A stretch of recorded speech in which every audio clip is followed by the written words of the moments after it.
Star Wars, une franchise d'une telle ampleur qu'elle a depuis longtemps surpassé le statut d'œuvre cinématographique. Parfaitement intégrée comme un élément substantiel de la culture populaire occidentale, l'œuvre de George Lucas dépasse son support simplement médiatique. Tout le monde connaît, tout le monde pense avoir sa propre vision de Star Wars, une sorte de savoir impalpable qui traîne dans l'air du temps et pour lequel on en individualise la perception.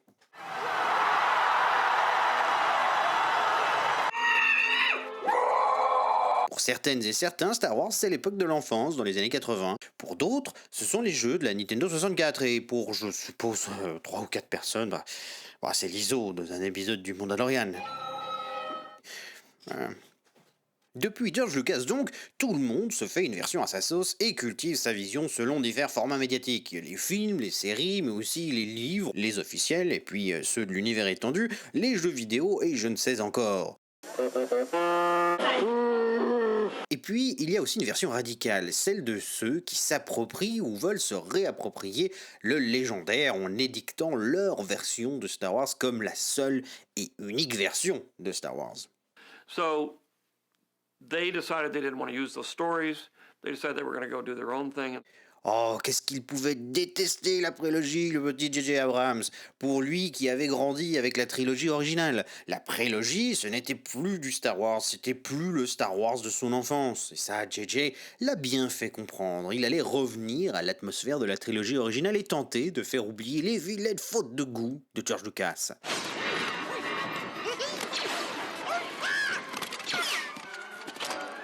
L'objectif caché de la postlogie de JJ, c'était bien d'effacer la prélogie, de la faire oublier, pas une mention et surtout ne pas avoir un élément du design ou du visuel qui rappellerait la trilogie du début du siècle. Tout doit ressembler à la trilogie originale, rien ne doit ressembler à la prélogie. En gros, moi je sais, et moi je sais mieux que George Lucas. Alors, on aime ou on n'aime pas la prélogie. Personnellement, je trouve pas que ce soit des grands films, hein, vraiment. Mais c'est quand même toujours mieux que la postlogie amorcée et conclue par celui qui avait décidé de remodeler la franchise à sa manière. Au Star Wars Celebrations de 2023 à Londres, une convention organisée annuellement par Disney, on voyait défiler nombre d'actrices et d'acteurs et autres professionnels de Lucasfilm venus participer à certaines discussions et interviews. Mais outre le réel intérêt que j'avais à écouter les personnes impliquées sur Endor, il y a un autre projet qui sortait du lot. Alors pas parce que je me réjouissais, hein, mais plutôt parce que, en fait, on en faisait des caisses sans véritable justification. Star Wars saved my life. Like. Oh. Please talk more. Ouais, Leslie, j'espère que tes acteurs y jouent mieux que toi, hein, quand même. Bon, bref, The Acolyte, une nouvelle série Star Wars créée par Leslie Headland, prévue pour juin 2024 et dont le trailer semble triompher. Oh no. Bon, alors pourquoi pas, hein, peut-être que ce sera bien, mais ce serait quand même vous mentir de garder sous silence ma faible confiance envers Lucasfilm depuis son rachat par Disney. La très bonne surprise, c'était Endor. Et puis, hormis quelques sursauts et autres petits moments dans les 2 premières saisons du Mandalorian, on peut pas dire que j'ai été bluffé par le reste. Like a panther. Yes. Plus j'écoutais les invités en lien avec The Acolyte, plus je me rendais compte d'une chose. L'univers Star Wars, en fait, ils en ont rien à carrer. Mais par contre, ils veulent bien nous faire croire qu'ils sont fans. I'm a fan. Et comme je l'ai dit, c'est facile d'avoir une idée relativement construite de Star Wars. L'imagerie est constamment présente, les répliques sont cultes et elles sont répétées et répétées encore. Même si on a toujours observé de loin, on sait plus ou moins que ça parle de sabre laser et de la lutte entre le bien et le mal. Bon, sauf les acolytes. I mean, the best parts about Star Wars is there is no good or evil. Depends on what side you're standing on. Quoi? De quoi? Qu'est-ce que vous avez dit? I'm a fan. Oui, je suis sûr, oui. Quelqu'un aurait une autre expertise à nous partager? Because I feel like Star Wars is very like patriarchal. Parce que les plus grandes figures politiques du côté des gentils, c'est pas du tout Mon Mothma, la princesse Leia ou la reine Amidala. So my character, you know, she's a powerful leader. She's a powerful leader. Please clap. Donc on veut nous faire croire que ces gens-là, en fait, ils connaissent Star Wars. Ok. A Wookiee Jedi? A Wookiee Jedi. Did you just say a Wookiee Jedi? Et pourquoi ils ont font des caisses à propos du Wookiee, là? Comme si c'était incroyable qu'on en avait jamais vu, en fait. I was at home one day and I was like, what should I watch? Lord of the Rings, Star Wars? Star Wars. Loved it. Ouais, alors là, on a la réponse la plus convaincante. Je me faisais chier chez moi, j'ai mis Netflix, et puis entre deux des plus grands monuments du cinéma que j'avais pas vus, hein, acteurs, hein, mais il les avait pas vus. Mais bref, il en a pris un au bol et il s'est dit, ouais, c'est sympa.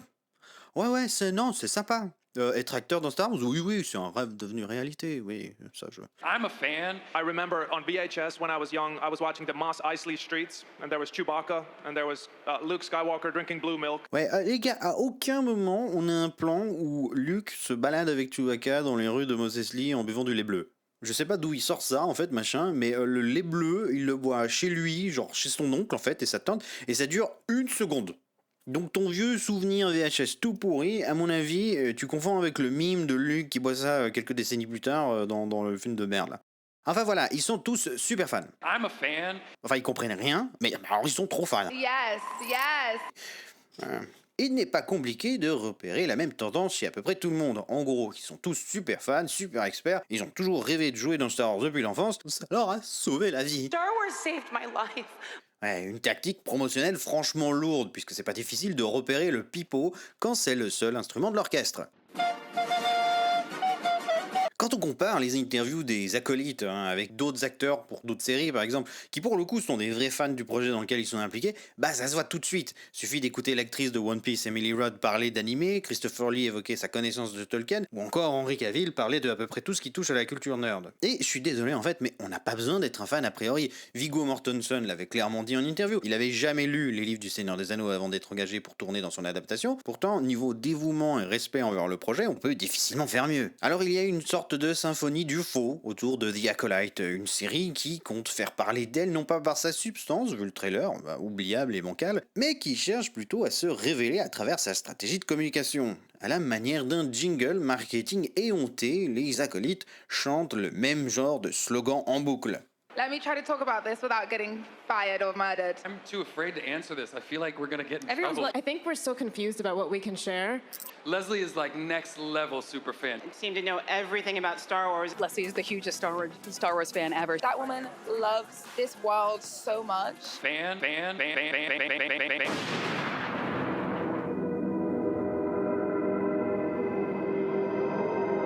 Quelque part, cette façon de marteler constamment le fait que les personnes impliquées au projet sont des fans et ultra fans indique selon moi un mécanisme de défense devenu récurrent dans la communication de Disney, à savoir la réduction du débat dans une opposition absolue entre les fans, c'est-à-dire eux-mêmes et ceux qui les soutiennent, et les faux, les non-fans, c'est-à-dire ceux qui les critiquent.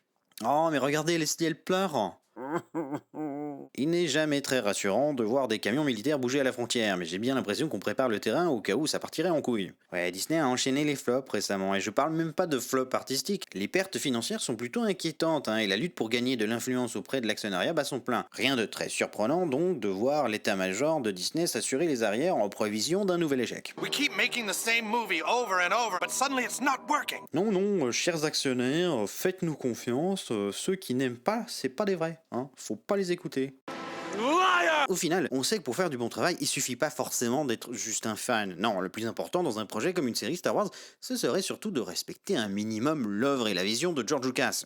Tony Gilroy, la personne notamment en charge de la série Endor, en est un exemple parfait. J'ai souvenir de l'énorme backlash qui avait suivi l'une de ses interviews, ça m'avait marqué parce qu'il avait eu le culot d'admettre qu'il consultait régulièrement le site Wikipédia pour vérifier des détails. Il y en a qui s'étaient offusqués. Non, j'ai jamais vraiment compris pourquoi c'est un problème de vérifier des trucs en fait. Au contraire, j'aurais plutôt tendance à dire que c'est bien. Lui, au moins, il vérifie avant de se mettre à raconter des conneries. I mean, the best parts about Star Wars is there is no good or evil. Depends on what side you're standing on. Ah oui, alors voilà, lui, il aurait pu lire le Wikipédia. Oui, parce que machin, soit c'est un fan en carton, soit c'est Leslie qui lui a mis cette idée en tête. Parce que je suppose que c'est quand même un peu son job de faire comprendre sa vision à ses acteurs, non? Bah oui, parce que bon, voilà.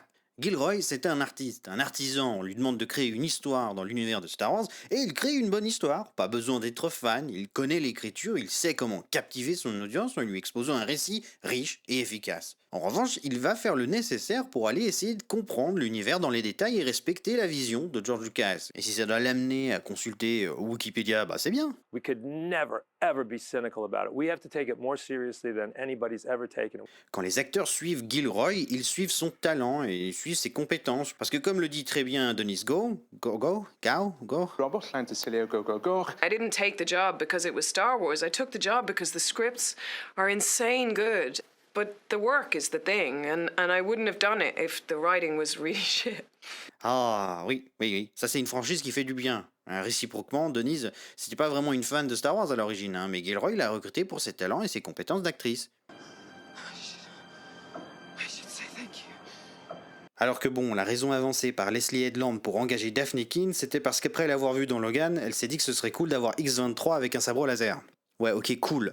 Peut-être que Gilroy a cette espèce de distance saine et nécessaire par rapport à Star Wars, tout en ayant le souci d'étudier son univers, ce qui lui permet de créer quelque chose qui s'exporte au-delà de l'idée qu'il en cultivait intérieurement et a priori, et surpasser son propre biais affectif. À l'opposé, on a des personnes qui se prétendent être fans, mais qui ne sont pas fans de l'œuvre de George Lucas en tant que telle, qui sont plutôt fans de la version qu'elles ont créée dans leur tête et qui s'adaptent à leur égocentrisme. There was something about that story that felt so universal to me, so I wanted to go after something like that. God, I'd love to do that in Star Wars.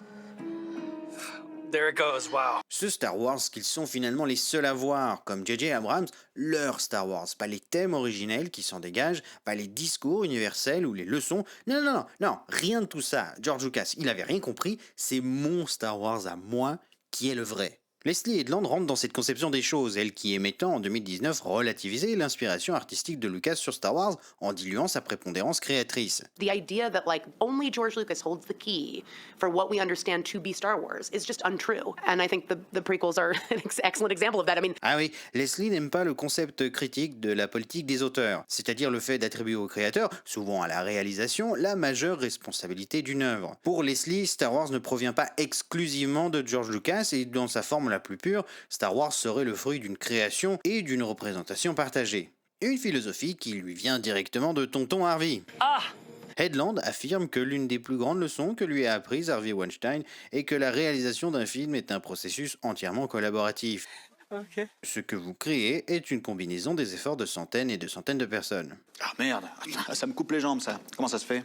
Ouais, et un point de vue pas mal, puisque ça permet de désacraliser Lucas si on a besoin de s'aborder le lore parce qu'on a la flemme de faire un effort pour le scénario. Et si jamais ça marche pas auprès de l'audience, bah on pourra toujours dire que, vous savez, c'est un projet de beaucoup de personnes, hein, de centaines et de centaines de personnes, elle peut pas être tenue comme seul responsable. En conclusion, on s'imagine qu'à force de vouloir s'approprier Star Wars, on finit par le déformer, jusqu'à en oublier ce qui avait fait son succès. Et pour éviter la critique, on va se dédouaner de toute responsabilité si jamais ça flanche. T'inquiète Leslie, si ça foire, tu pourras toujours dire que c'est à cause de la prod. T'inquiète Bob, et si ça foire, tu pourras toujours nous faire comprendre que c'est à cause de Kathleen Kennedy. Somehow Palpatine returned.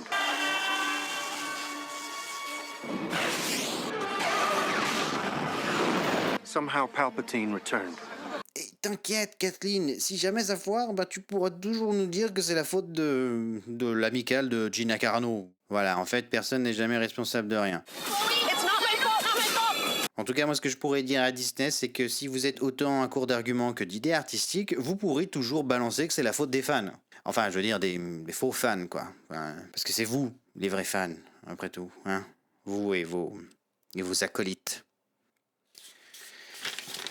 Ouais, non, mais voilà, ça va être de la merde, je suis sûr. Enfin bon. Ce sera notre faute. Allez, à bientôt.